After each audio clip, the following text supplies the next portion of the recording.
январ дар душанбе ҷаласаи муштараки ҳарду палатаи парлумони тоҷикистон, маҷлиси миллӣ ва маҷлиси намояндагон доир шудааст.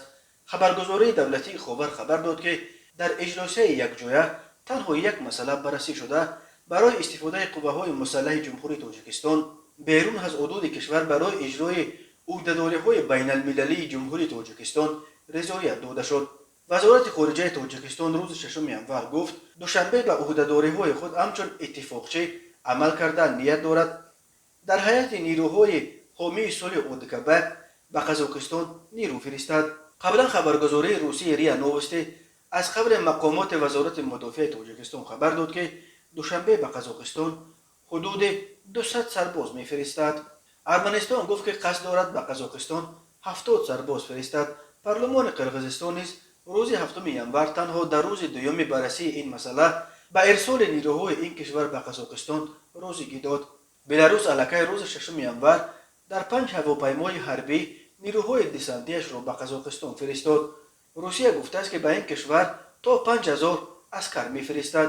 ёдовар мешавем, аз 2 январ дар Қазоқистон эътирозҳои густурда идома доранд. рӯзи 5 январ дар пайи ин эътирозҳо ҳукумати Қазоқистон истеъфо дод. президенти Қазоқистон Қасим Жомарт Тоқаев шаби 5 январ дар саросари кишвар вазъи фавқулодда ҷорӣ карда аз ОДКБ кӯмаки ҳарбӣ хост.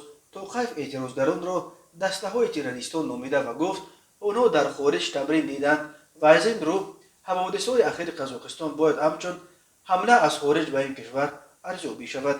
ОДКБ ҳаққи мудохила дар муноқишаҳои сиёсӣ ва дохилиро надорад ва танҳо дар сурати ҳамла аз хориҷ метавонад ба кӯмаки кишварҳои узви ин созмон биёяд. вазорати корҳои дохилии Қазоқистон хабар дод ки дар ҷараёни ҳаводиси ахир 26 нафар аз эътирозгарон маҳв карда шуда, беш аз 3000 нафар дастгир шуданд.